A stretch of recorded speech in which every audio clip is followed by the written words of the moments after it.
Let's talk distressings. Many of you have asked, and finally I'm sharing.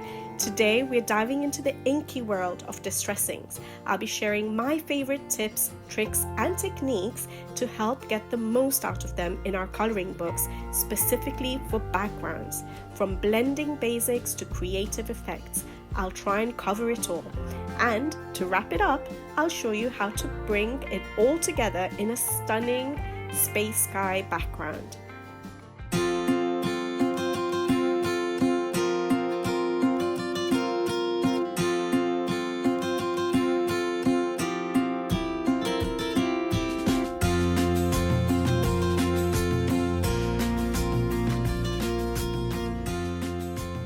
Hi guys, it's Shelley here. Welcome to my channel and thank you for joining me today. As you can see, today we're going to be talking about distress inks and specifically using distress inks for backgrounds in our coloring books. I have been using them for a little while now. I do enjoy using them, but I'm no pro at using them yet. I'm still a work in progress, but I thought I'd come on here and share with you guys my tips and tricks that I tend to use for achieving some lovely distress ink backgrounds in the coloring books. Now, these are the distress inks I do have. So I have gone for the mini kits. That's what I started with. And so I just carried on collecting them as mini kits. Every now and then I'd get a couple of kits. And from what I'm aware, is there only 17 kits or are there any more? They keep coming out with new ones. So I'm not very up to date with any news about distress inks, to be honest. So from what I'm aware of, there are 17 kits and I have 2 missing still. So kit 1 and kit 5. As you guys know, I love swatching out my supplies, every supply, and so this is how I swatch out my distress inks. I swatch them out in the kits that they are in, and that's how they're organized. So for example, I still need to get a couple of cases for these ones, but I do have kit 2, 3 and 4 in here all together, so they are as they came. However, I think eventually what I'm going to do is once I have all the kits, I know they keep coming out with new ones, but once I have all of them, I'm going to try and put them into color families so that it's easier for me to visualize them together and pick out colors a lot easier than they are at the moment, all random. With the mini kits, they come in 4 colors. So for example, this one is kit number 15. So that one right there, look at how vibrant those colors are. So each kit comes in a very tiny little, the minis come in a very tiny little pad, and they have the color written down on their front, on their lid. It's a Ranger product, so that's the brand, and I'm not actually sure, but I think sometimes they write, I guess they just have the initials there, Wilted, Violet. And then I tend to get these little inking pads which fit on the back of my mini kits. I think I must have seen this on a video a long time ago, and that's probably what I did. So each of my colors, each of my ink pads will have an little round inking sponge pad, all right? So that I keep them for that particular color. You get a little, obviously this is where the color will be when you open the lid. You get larger ink pads as well if you were more interested in them, but I thought for my coloring, I don't only use distress inks for backgrounds. I use so many different supplies, and so I didn't think I needed the large kits. But those of you who may do a lot more distress ink work, you may be making cards and things like that, you may want to consider the larger ink pads. All right, so that's what the ink pads are, the distress inks. Ranger, you get so many different other brands. You can always have a look and see which ones you would prefer. So my tips and tricks about distress inks, now that I've shown you what I have in my collection. My first tip that I tend to do is swatching. Now I know a lot of people don't like to swatch, and you don't have to swatch. You could always pick out a color, test it on a paper and go for it. However, I feel that it is easier to have them swatched out to see what the colors look like on paper. But yes, you can sort of see the colors. That's the good thing about this, the range of products. Like you can see. Let's actually test that. So though that is the wilted violet, that is the carved pumpkin, lucky clover, and candied apple. So the good thing is they have stickers, they have the colors on their lids, which is brilliant. So at least you can sort of tell what you're picking up. Whether they match up exactly, I guess they do. You can tell that that's going to be a very vibrant red. So yeah, if you don't want to swatch out, that's entirely your decision. But for me, it does help to swatch out. It gives me an idea of what the vibrant color looks like, what it might look like a little bit lighter handed, so faded out. So I do tend to like swatching out to, yeah, be able to visualize them a bit better so you know what you're picking up for your page. Okay, tip number 2 is make sure that any ink pad that you're using is juicy. So check it out on a rough piece of paper. Make sure that you have ink, that they haven't dried out, because yes, they can dry out over time depending on how long you've had them for, how often you're using them. Let's try an orange. How long you're using them, and so there is a chance that it may have dried out. So before you start any project, just make sure that you have got some ink. Yeah, we definitely have enough ink. I could even feel it when it was just going on when I was just rubbing the tool on there. This is a Ranger tool. I'm going to talk about the tools in just a second, okay? But I'm using this one with this little sponge, okay, to check that it is juicy, that there is some ink there. Especially if it's going to be a large background and, you know, you just... you might have a little bit of ink there, but you may notice that it's a bit dry. You may not want to get started, or if you have any re-inkers, you may want to re-ink certain ink pads before you use them. So yeah, just make sure that they are not dried out before you use them. Let's try a speckled egg. I love this color, by the way, guys. Some beautiful colors that we have in these inks. Yeah, that's fine as well. Now, re-inkers. So say you do find an ink pad a little bit dry or dried out completely, you can buy re-inkers separately. So I only have one. I got this on Amazon UK. This is for a color called Tumbled Glass that I think was one of my earlier ink pad kits that I got. So I'm just going to get that color. Yeah, so it comes in this one.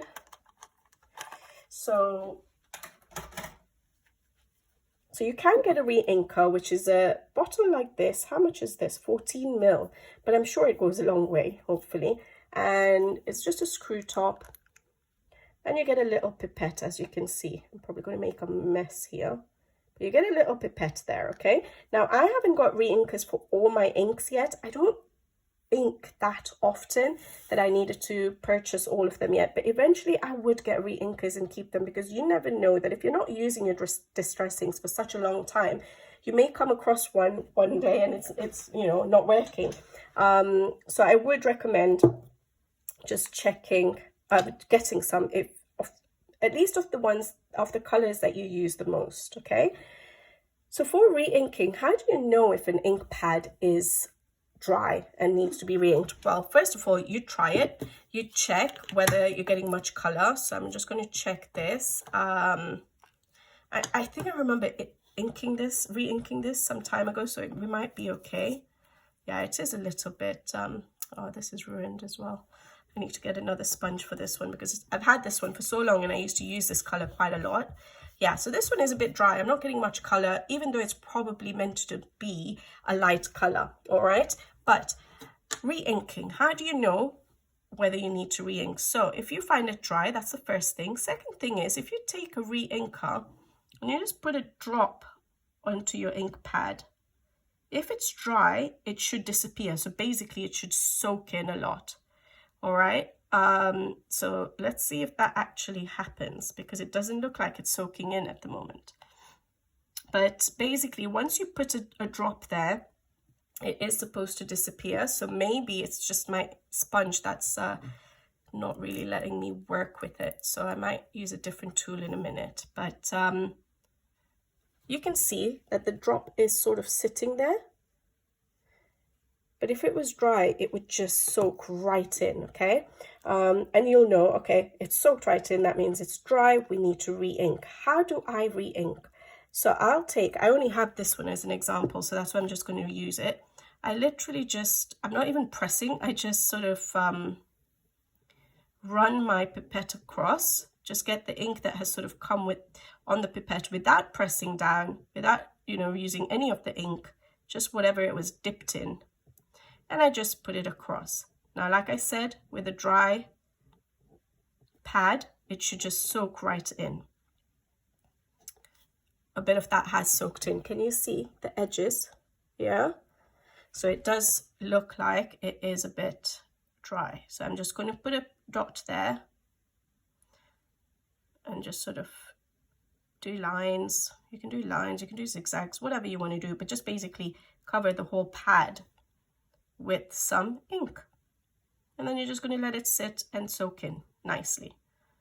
All right, but that's how you basically re-ink, and how you know whether you need to re-ink is if that ink just gets soaked right in. I'm pressing a little bit now. There we go. Okay, hopefully that's enough. We'll have to test it. I'm still learning about re-inking, but that's that. Okay, and I'm going to use a different tool maybe later to see if it works better, but you can see it soaking in certain areas. Can you see that on the edges again? So it is dry, and every time it soaks in, you can put a little bit more of the ink. That's what I would think, until maybe it's not getting soaked in as much, which will then indicate that, okay, yeah, we've got enough ink on there. All right, guys.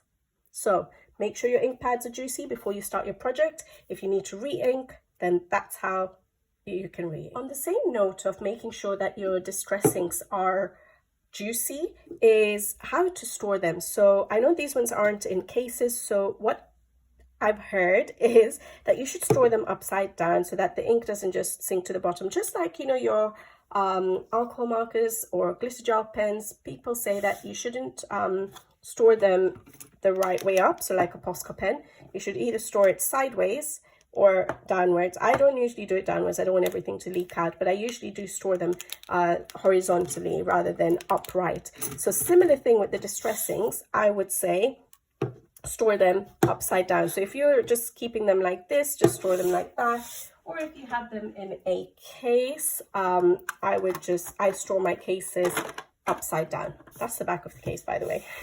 Holds 12 minis. I should have told you guys that. So the storage tin. So 3 kits basically, yeah, but store them upside down. All right, my next tip is tools. So what tools do we use to apply the distress ink? Now I've already shown you these ones.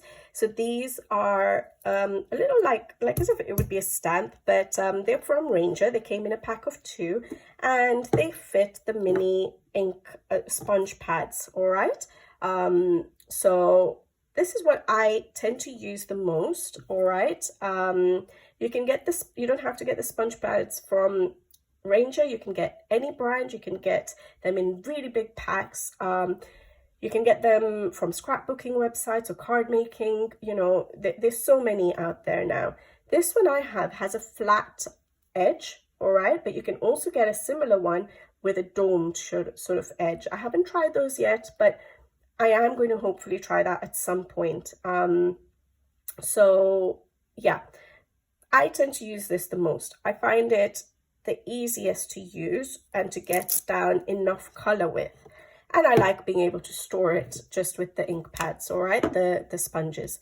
The second one I have, and unfortunately I think I got rid of them, was a little stick that was made out of this sort of wood, and it had a tiny little edge about the size of this, all right, and a tiny little end, sorry, and it had a sponge sort of stuck onto it about that size.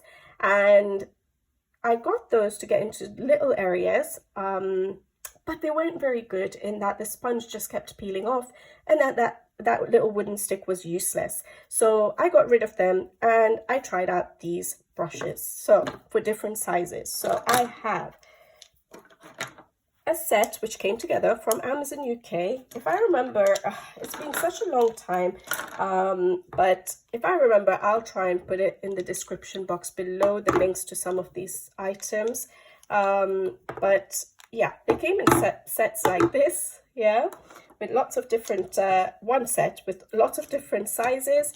Are these meant to be, I don't know if they're meant to be makeup brushes or what they're meant to be, but they came in very useful sizes. So for example, I tend to use this one and this one quite a lot, the little round edges. One is dome, one is flat, if you can see that. It's got very dense bristles, which means it picks up the color nicely and, you know, applies them smoothly. And then I like using this one for like getting right up to our line art. Yeah, because a lot of people who use Distress ink do things like scrapbooking or card making, and they do their backgrounds first before they put anything onto their page. Whereas for us as coloring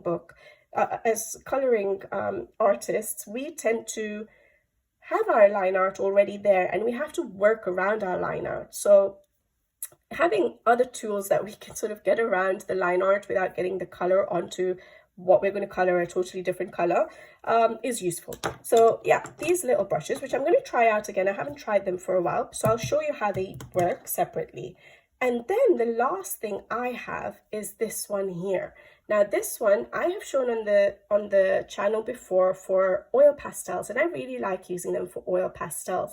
But today I'm going to try and use it for the Distress inks and see what I think, because they come in a nice big pack. They're dense, they're flat edge. I feel like they should work with the Distress inks, but what I like about them is that you can store them in little plastic containers that they come in. Again, I'll try and put it in the description box below. I just got it from Amazon UK. And you could keep them for color family, or get one for each Distress ink that you have, because with these ones I have to keep washing them. So at least I have a small one like this, you know, which can help alongside, you know, my sponges. So I'll try this out right now and let's see what the difference is. Okay, so let's move these to the side and I'm going to show you what the brush looks like. I'm going to show you what the sponges look like. I'm going to go for a bright color. Let's go for the candied apple. All right, so I'm going to try the sponge first. So I have my sponge on the back there. I would make sure that your sponges are well, saturated before you use them as well, so that the more color that is already on the sponge, it's going to work better. So yeah, I would just recommend making sure that you've got saturated sponges. You don't have to put it all over, but maybe at least on the side that you're going to use. All right, yeah, so that is nice, isn't it? The other thing I would suggest is work with a paper underneath. So I've already been playing around there, but let me try. You should use a light hand. I'm still practicing. Blot off excess. All right, so this is what the effect is with a sponge. All right, let's see what the differences are. So that's a sponge. Let's get one of the, should I get one of the larger ones, like this size? Or should I get something bigger? Let's try this size, okay? So the only thing with these are that I'm going to have to wash them then and let them dry really well. But look at the effect it gives because of the bristles and how close they are. I think I do have a bit more control. However, yeah, I guess you can put on quite a bit of pressure, but I don't get as smooth an effect. You can see some little white speckling around the, put this on there. Can you see, hopefully, that it covers up the whites a bit better, whereas here you do have a bit of a speckling, which is why I don't tend to use the brushes as much as a sponge. You can keep going over it, but it's not going to, I feel like the sponges give a bit of more smooth effect. Yeah, definitely, even if I'm going over it. Although that part is quite nice, isn't it? The blended out effect. A little bit more speckled, but if you blot out the excess and then come and do it, then you can get a nice soft look. But I think you'd have to layer a lot more than you do with the sponge. But they are nice. They're really nice brushes to use, all right? Then this is what I haven't tried, and I'm interested to see how this is going to work, okay?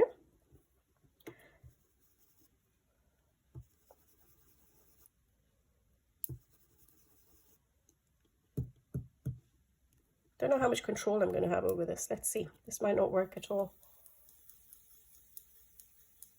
Sorry, I'm a bit upright, obviously, because it's a flat brush. Actually, this is quite nice, guys.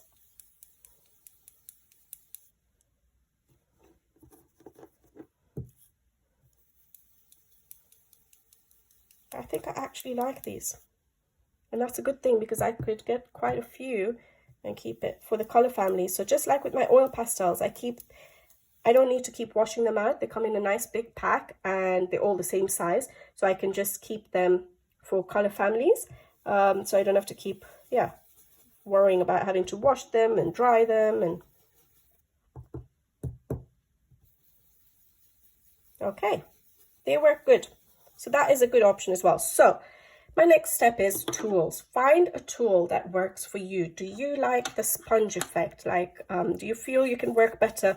Everyone works differently. So do you feel you can work better with the sponge, or with the brushes like these, or with these brushes, which I really like? So yeah, try out some tools, see which one works for you.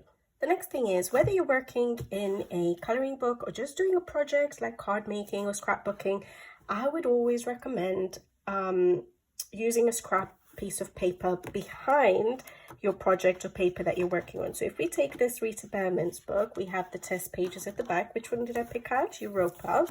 All right, we have the test pages at the back. So what I tend to do is use a scrap piece of paper behind what I'm working on. This is an old one that I've used on a different page, and I reuse them over and over again until, well, you can keep reusing them, okay? Because once the ink is dried, it's not going to go anywhere, all right?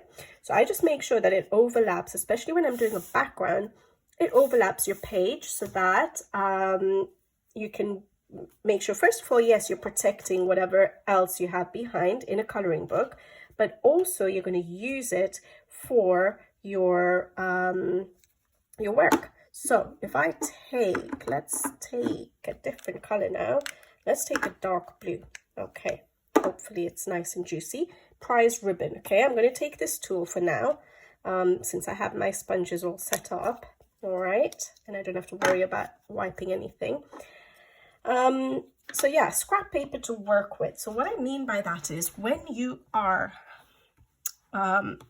doing distress ink work, it's always useful to work from something off your paper onto your paper. All right, so what I tend to do is start off my paper and slowly creep onto my paper. This in two ways helps me. One is I start by getting my rhythm and the pressure that I'm going to be applying before I move on to my working piece, okay? So it'll make sure that whatever you're applying on your piece of work is going to be nice and smooth. It's not going to get harsh lines, okay? So I always work off something. Now I use paper. I can keep reusing it over and over again. Another thing you could use is something a bit more slippery than paper. Paper is absorbent. Yes, you're using using up some of your ink on that scrap piece of paper. Not a lot, but you're using some. So some people might not like the idea of that. So you could use something slippery. Now I just have some page markers here, and you know, with the polythene, sorry if it's shining, but you have that slippery feel, okay? So we're going to try that. I'm just going to apply it there, all right? Just overlapping my page. And I'm going to take a little bit of my ink, and I'm going to start on my slippery pad or paper and move onto my paper. All right, so I'm just using it like a scrap piece of paper. Advantages of using a slippery surface is that the ink doesn't soak into the paper, so you're not wasting any. Secondly, you can use some of that ink, so you can, as you're going off the paper, you're picking up a little bit of your ink again and bringing it back onto the paper. So you're sort of reusing it in a way, okay? So that's one advantage.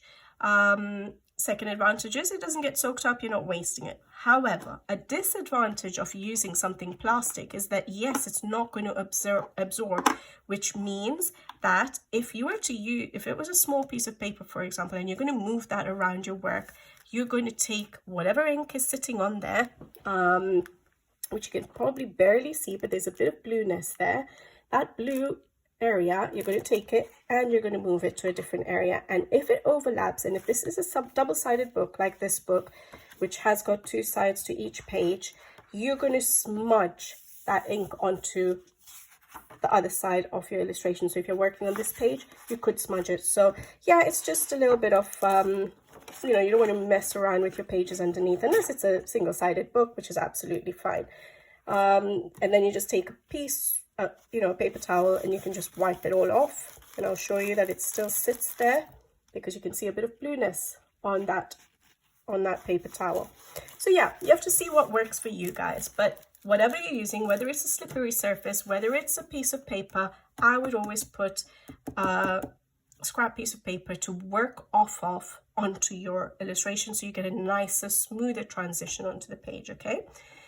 Then alongside that, the next tip would be blot the excess off your tool. So if I take this tool, am I in view here? I take my tool, and before I apply it, even if working from my scrap paper, I will blot off some excess, okay? And then I will start to work onto the paper. You get a better finish. So here, you can probably see the harsh lines. Yes, I need to still do a little bit of blending while it's still wet, but as you blend, there's less harsh lines there. I always blot off my excess so that I can I don't get a sudden dark splotch. So if I don't blot it off, let me try. Not used to not blotting it off, but anyways, let's give it a try. And I'm just going to work off. It'll be harder because I have a lot more dark color there on the top than I do everywhere else. So now I'm trying to work a little bit harder to blend it all out. Yeah. So if you dab off excess, you're less likely to just get that splotch of a dark area. Okay. Even if it means that you have to work a little bit more, at least you'll have more control of where your color is going and how it's blending out. Okay. My next tip. Now this is something I've been using for a while, and I've seen some colorists use it as well, and I think it's a very handy tip to have on good quality paper. Always test it out on your paper. Now I haven't tested this out on Rita Berman's book, so I'm going to test it out today with you guys. So this is drawing gum, usually used for watercolor painting to cover up areas that you do not want your watercolor paint to get on. I tend to use it for my distress inks as well, because sometimes the colors I use for the background may not be the color I want to use for my pencil work. And so I want to cover up the line art so that my pencil work, so that I can have clean line art when I come to do my pencil work. This does not work in every book because of paper quality. It can tear the paper, it can lift line art, you know, the ink from the paper. So always test it out on your coloring books before you decide to use it. Okay guys, don't just go in and, you know, use this on an entire page without testing it out. The tools I use to apply it with is silicone brushes. All right, they're nice, they're just a rubber point. It came in a big pack like this. I will figure out if I can use this for anything else. I think you can use these for the drawing gum, because drawing gum is very sticky. It dries very sticky. And if you use it with a brush, this is what happens, and you cannot clean them very well. I know people have said that you can always soak your brush in like soapy water before you dip it in your drawing gum. I've never tried that, but I like these tools, and they'll clean off easily. All right, so I'll pick a tool and I'll just show you. Let's test this paper and see if it works with drawing gum. I don't know if it does. I've used the drawing gum technique on a lot of books, like for example Hannah Carlson books. Definitely, I love doing distressing work in her books, and it works really well in that. All right, now I'm just going to use it on this page. Yeah, not on that page, just in case. And I want to show you if it lifts the line art. So I think I'm going to actually work on this, okay, on this side, just so that we can see if we lift any line art. Because sometimes it doesn't tear the paper, but it takes the line art away. So it is a bluish liquid, so you can see where it goes. All right, I'm dipping one of my silicone brushes, and all I do is I'm just going to put it anywhere really. So let's go for these pumpkins here so that we can see them, and I literally just apply it in a thin coat. Okay, you can use whichever, you know, you have the pointed ones for smaller areas, you have a flat one if you want to cover up larger areas quicker. Now my drawing gum is a bit old, so I'm thinking I may need to get a new one. I don't know.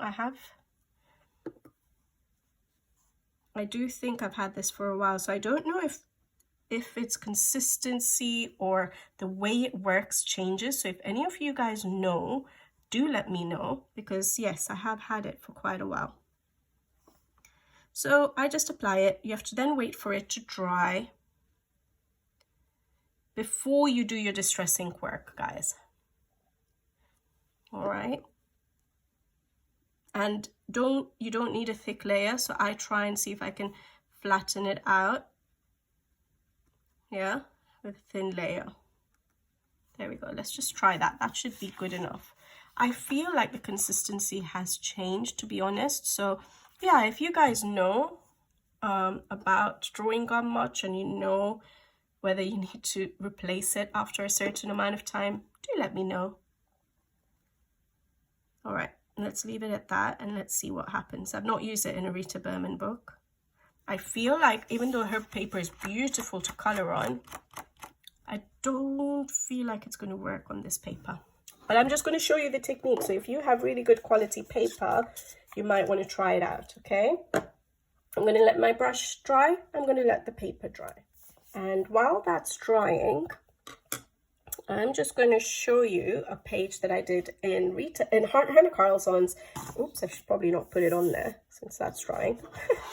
Hannah Carlson's Tales from the Forest Kingdom, okay? And I've done a video on this this distressing background. Actually, I've done a few distressing backgrounds. I love doing them in Hannah Carlson's books, but this is the one where I think I have shared the colors and how I did that background effect. I used this drawing gum on that particular page. When was this? 2022, and I've had it since then. That's why I'm wondering whether, you know, they last that long. And whether they still work the same way. So I had covered up all the line art that I didn't want the distress ink on with the drawing gum, did my background, came back, and then removed all the drawing gum and went ahead and did the coloring, because my work was, other than for the bottle, the glass part, other than that, all the rest of the colors were different to the background, all right? And then if I showed you another one, this page here is also distress ink. I did a similar thing. I used my drawing gum to cover up the line art because I was going really dark with my colors. And as you can see, I did a full background. So I was going over the line art to get into these areas to give a nice blend in the background rather than a sudden change, you know, on either side of that little ring part. So I'd use drawing gum to cover up the line art to let me do those effects. All right, and it works beautifully in Hannah Carlson's books, and I don't have an issue with ripping paper or line art being pulled up. I'm just checking. I don't think I have any other, but yeah, that's just an example of how I've used it, or pages that I've used it on, and it's been absolutely fine with no ripping. All right, but test it out on the papers. So hopefully that is dry. It may feel a bit sticky, but that's fine. The other thing is I don't leave my drawing gum on for too long. So I will try and do my background work on the same day and remove the drawing gum so it doesn't dry too much that it, I don't know, rips the paper. And also on my brush, okay, I picked up very little, but it has dried up. So all you need to do to clean your brush is literally peel it off, and you've got a clean brush, which is why I like using the silicone brushes. All right, so you get all those different sizes to work with, although I don't know if I would ever need to use all those. All right, so let's get, this is just a rough paper, so let's just get a, I don't want a very light color, so I'm just going to change the speckled egg for maybe, let's go for a, no, let's just go for this. This is the crackling campfire, so orange. All right, and I'm just going to work on this straight to, like, let's use our scrap paper. I was going to say I'm not going to use scrap paper, but let's use the scrap paper. All right, to show you. So even if you're working on a page and you want to cover up certain areas, you can do that. But of course, you have to go with the shape. So for example, this is squared off, which is why I can use a straight shape. But I'll come to that when I discuss a little bit of hopefully stenciling with you guys. So pick up the color, blot off the excess, and I use my distress ink, okay? And it goes on beautifully, actually. All right. A little goes a long way on this paper. It's working really nicely on this paper, guys. Look at that. Look how much I've managed to get onto that paper. All right. There we go. Now, usually when you're doing distress work, you'll also work and make sure that you'll work a little bit faster. Make sure it doesn't dry completely if you're trying to blend. Like with anything else, when you're blending, you don't want it to dry up completely. Obviously, when it comes to removing the drawing gum now, so that's where the drawing gum was. Should I zoom in a bit? You can see the drawing gum there, all right? Now, how do you remove the drawing gum? So I used to use my finger, and it's absolutely fine to use the finger. I would wait for the distress ink to dry up, but I don't want to take too long, so we're going to use our finger and we're going to pull up the color. All right, you can just do that. Work slowly, don't force it, just sort of let it come off, you know, in little bits. The other thing that I use nowadays, if I can find it, I've kept it aside here, is Mask Away. All right, this one is called Frisk Mask Away. All right, and you can use this to erase off the drawing gum. I tend to use this now because if I'm doing a big page, it hurts my finger eventually to keep rubbing it.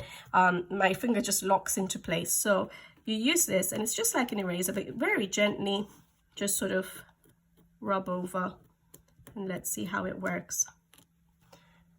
Get rid of any excess if you need to.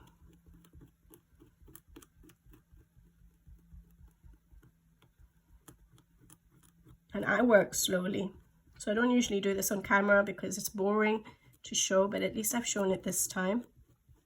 I can always refer you guys to this video to check it out, because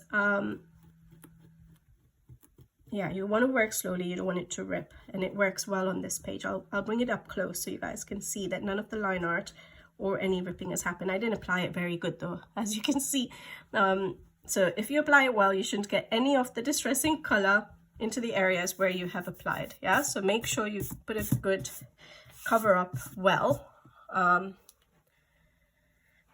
when you apply the drawing gum. But let me bring it up close. Yeah, so you can see, okay, a little bit has come through because I didn't apply it very well. I did it quite fast, but none of the line art has ripped off or faded, and you haven't got any ripping off the paper. All right, so it does work in Rita Berman's books, but that's how I would use drawing gum. So use a silicone brush, apply it in a thin layer. Just make sure you cover up the areas properly, not like I did here. Let it dry a little bit before you come in and do your distress work, because you don't want it to be wet and just stick to your tools, your blending tools. Then do your distress ink work. Once you're happy, let that distress ink just dry a little bit, and then go in and remove your drawing gum. Don't let it sit there for days and days, okay? But always test it out on your books. So, you know, on your last page or something of any of your books before you use it. All right, guys, because it can rip paper. I would never use it on books such as Amazon quality books or Creative Haven, Coloring Heaven. They all have very, very thin paper. So try it out in your books. Not all paper it'll work with. It's used for watercolor paints, which normally people do watercolor painting on watercolor paper, which is a lot thicker, different textures. So try it out and make sure it works for you in the book you're working on first. Okay, the next thing is actually doing the background. So what are my tips on applying the distress inks and how do I go about it? So first of all, I would say the easiest, and for beginners, especially those of you who have not tried distress ink before, I would always go for colors that are similar. And I always do this, I think I've noticed for any supplier, even when I'm testing out pencils, I'll choose 3 colors of the same shade, a sort of color family, and work with that. So let's choose some colors and try and work with it. I think maybe I'll go for blues. So let me go for Prize Ribbon as a dark, maybe Mermaid Lagoon. It's not exactly similar, but it should work. Salvaged Patina will go well, and maybe the Speckled Egg. Let's give it a try. Or Salty Ocean. No, Speckled Egg. All right, let me pull out those colors. I have Speckled Egg here. I've got Salvaged Patina, Prize Ribbon, and I just need Mermaid Lagoon. All right. So I've got the colors. So they're pretty much in the same color family. And I think this is always easiest when you're trying something new out, trying out a new medium. Always choose colors in the similar family to work with, and then start going and doing some crazy backgrounds. So so things like, I don't know, the one I showed you where I'm using, was it purples and oranges? So do something like this page first, where the colors are quite similar and you're just darkening up the areas, okay? So something like that as a beginner before you go on and try and mix colors like oranges and purples together, all right? So start with similar family and then work your way up. Once you get a feel of it and you can see that you're applying it all really well, you're able to blend well, and once you get to that stage and practice that bit, then try and mix up, you know, different color families, all right? So let's go for the blues, and I'm just going to do something very rough. I'm not doing it on the paper, just to show it to you guys. So the first thing I would always recommend is working from your lightest color. So this one is Speckled Egg. So work from your lightest colors up to your darkest, okay? Now what I'm going to do is work from this corner here, and that's important. So I've got my scrap paper behind me, and I'm going to work from this corner. Say that's my page, okay?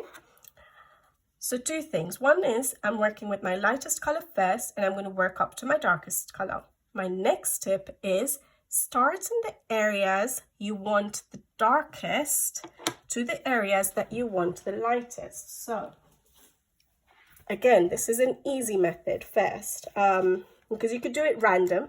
But for example, on this page, I wanted the lightest area to be in the center of the page. So I started working from my corners of the page with my colors, and I started working in. I started with my light shades, and then started going in with my darker shades, and then darkened up the corners, all right?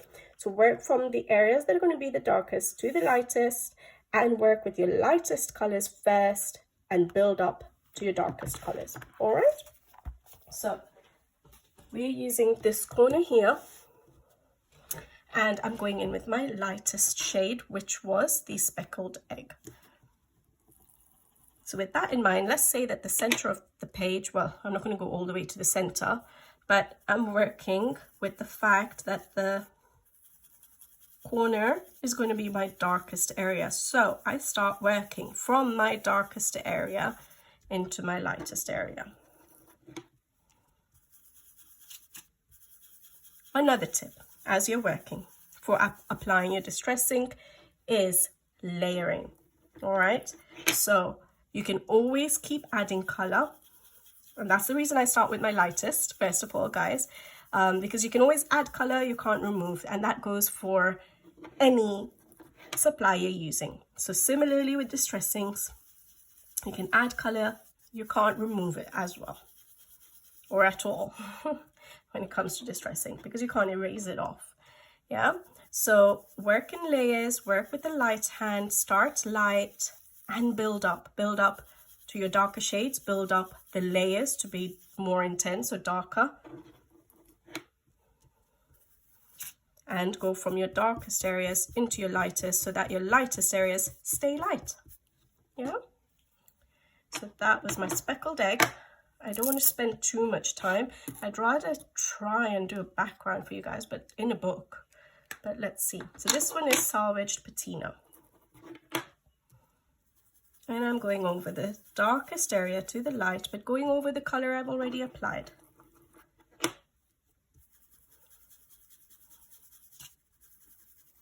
Yeah? So I'm darkening up my corner and then working in towards my lighter areas. And I'll layer, meaning that after I've applied that, I might still go back in with my lightest shade and apply more. I'm going in with Mermaid Lagoon. This is sort of like my mid-tone. It's a different color, a bit more of a bluish color than greenish, but they'll work together. And we're darkening up that corner by layering on top of our lighter shades. And look how smooth that is when you're working off your scrap paper. Yeah? And then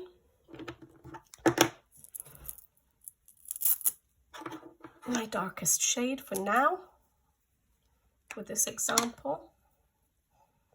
And that was my prized ribbon. Very dark shade. And a lot more bluer, but let's see, they can mix. Your colors will also mix together to make different colors.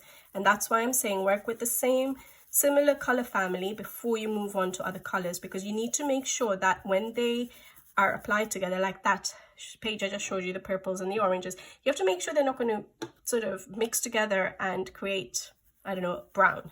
Yeah. So that comes to color theory as well, knowing which colors will work together. There we go. Can you see that? I'm going to lift it off my scrap paper. I always love doing that. It's so satisfying. But look at that transition. Isn't that beautiful? Yeah? Now that's when you were working from outside. What if you wanted to do a gradient within your page? That's a little bit more tricky.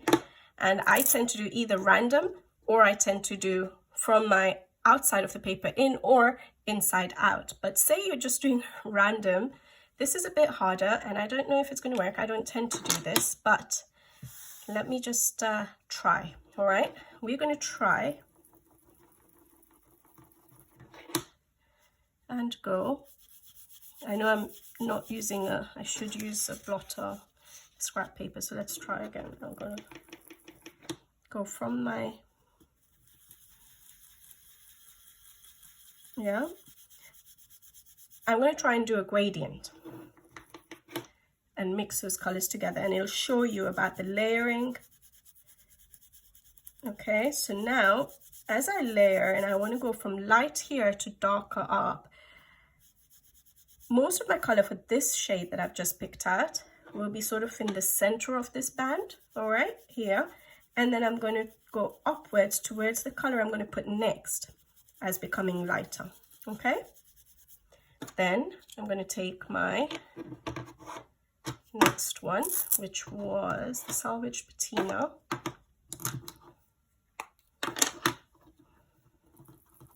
and I'm not going to start here.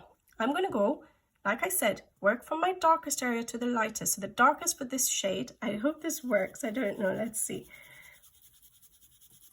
So that band is going to be darkest sort of in the middle of the band. Yeah, and I'm going to come down, oh, it doesn't matter, down towards your lower layer, okay, and up towards the next layer I'm going to transition into. So it's lighter, so this middle bit is darker, going light up there, going lighter there. All right, let's see.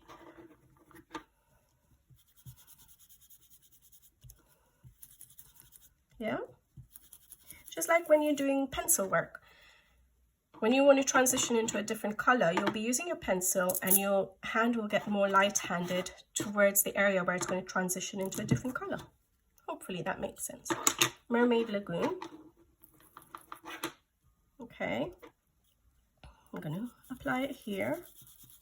And I'm going to go downwards to make it blend to the lighter shade towards the Salvaged patina. This is very, very rough, guys, just to give you an idea. Okay, so that area there is the light. And we're going to go into our darker shade up there. All right, hopefully this works. It's just so rough. I'm not really spending much time doing it. And then I'm going in with my prized ribbon, which is the darkest shade.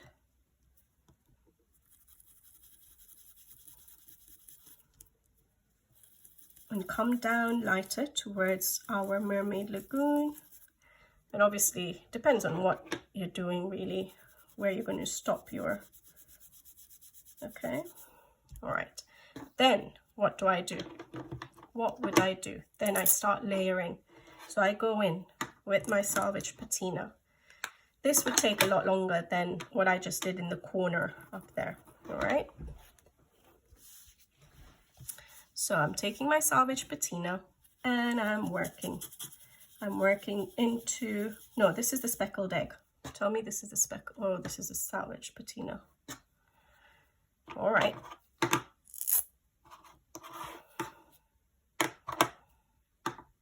Salvaged, speckled egg. So the lightest color, or sort of. And I'm working from my area of the speckled egg into the Salvaged patina. So if you see that blending into there and layering is going to give us a smooth transition. All right. Then now I'm going to go in with the Salvaged patina, which was this second shade that we had used. This is actually a really nice color combination. And I'm going to go from my middle of that band down into the speckled egg and layer on top of it, so it gives a nice, there's no harsh transition. See, it's a nice smooth transition. And then up towards the Mermaid Lagoon to start working on that transition so that it's not a harsh transition. And I use circular motions. I should have mentioned that before. Just like with my coloring, I use circular motions. It blends out better, no harsh lines. Yeah. And then I'm going to go in.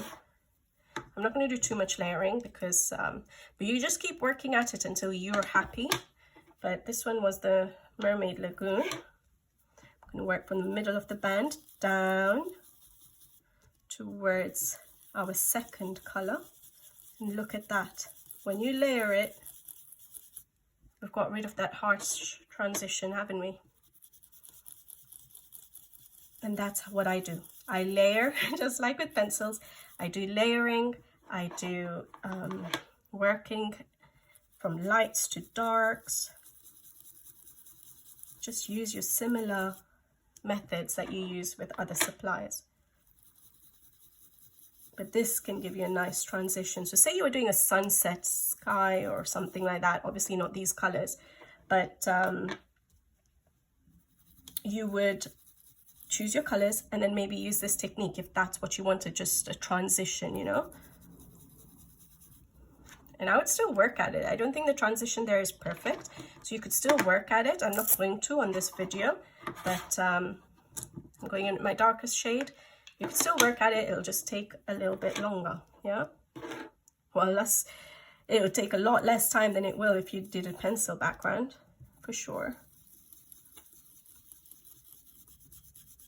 Okay, and I'm blending it in, so I'm starting up there. And I'm going down and blending it all in. Look at that transition now, guys. What do you think? Beautiful, isn't it? I love these colors actually, especially those three together. Look at that. Yeah, nice smooth transition. I can still work on it, and I would if I was trying to do that transition. So still go back in with the Mermaid Lagoon to create that transition, still work a little bit with the Salvaged patina and the Mermaid Lagoon to create a smoother blend, because you can see beautiful here, but you can just see the harsh transition there. Beautiful here, but you can see the transition, so you just need to work on it a bit more. But that's how I would do a gradient. All right, I don't do gradients that often, but that's how I would do it if that's what you wanted to do, like you had a big sky area in one of your pages and you wanted to do a nice transition, you could do that, okay? I tend to work sort of like this from corners of pages or center of pages, or I do random applications, all right? But good technique to have there. One last tip, say you did end at this stage and you weren't perfectly happy with your transitions. It's not a perfect background, it's not perfectly smooth, but you're done, you don't feel like doing anymore. What can you do to cover up mistakes, or what can you do to just lift your background even further?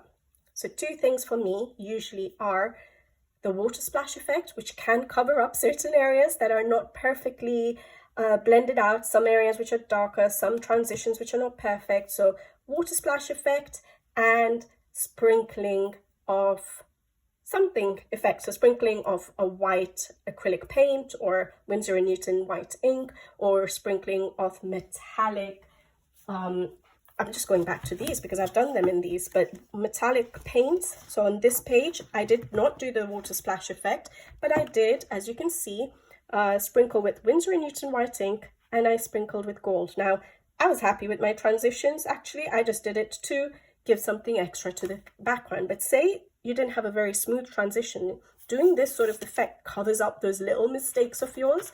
So it's a handy tip to have. And on this page here, I did the water splash effect, just to give something extra to the page. And this one, it did not bleed through.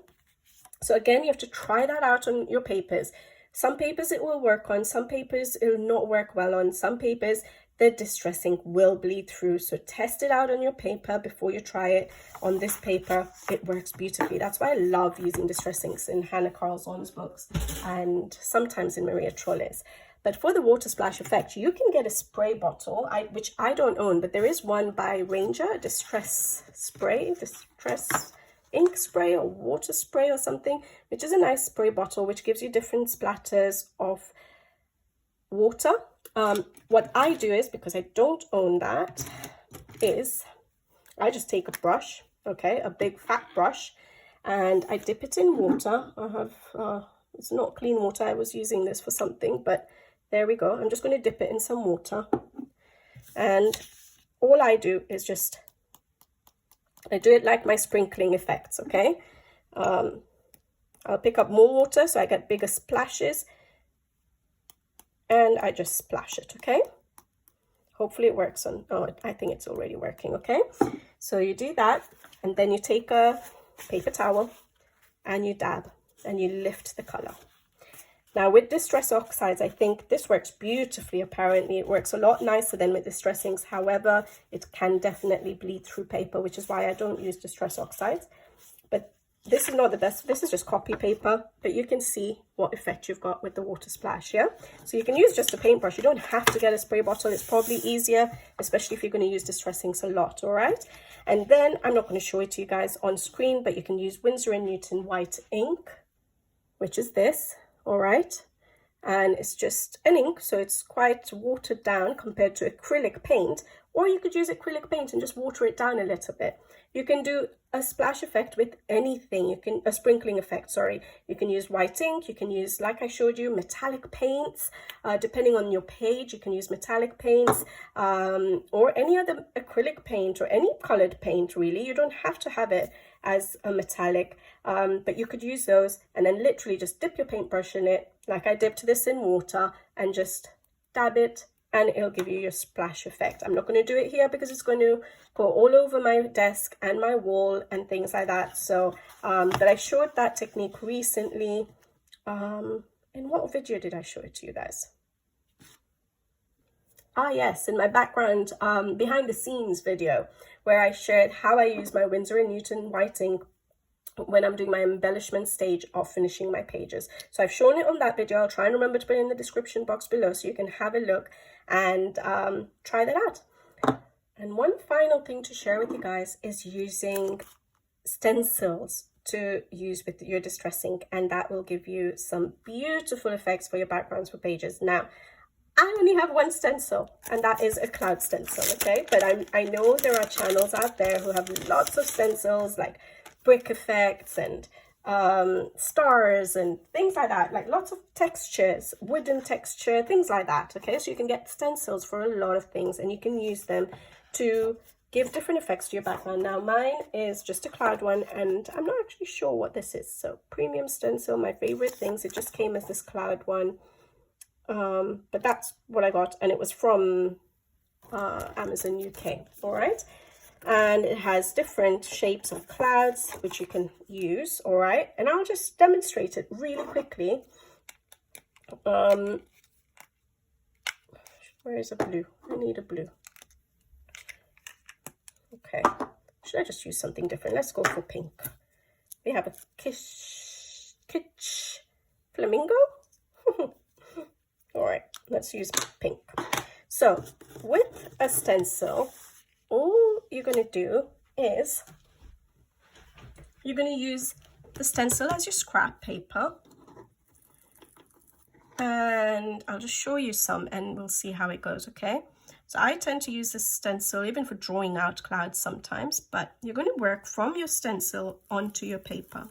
Now this is to create a cloud effect. Obviously different stencils will be different, and we'll have cutouts to give you your effects. This is a lovely pink, isn't it, guys?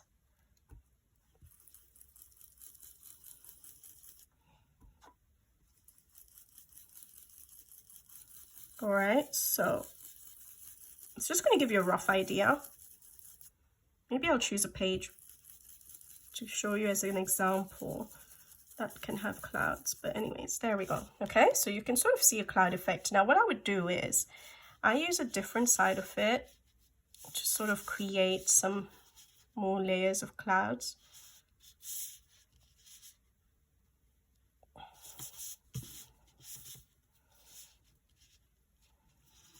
And I would start from the top down. Let's try this. And you can just angle it differently. So I really like this because you have some edges which are nice and long, some really short ones, and then you can angle it however you want to create random, you know, cloud effects. And start from the stencil.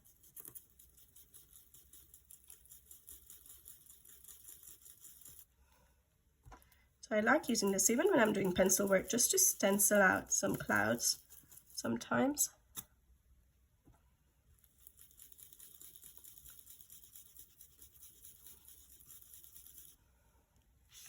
Yeah.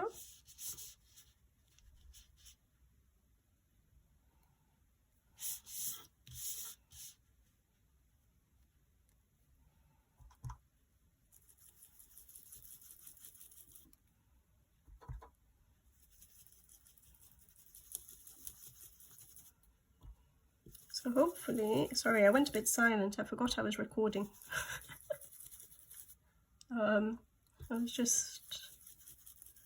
I just got carried away into my thoughts, but look at that, yeah?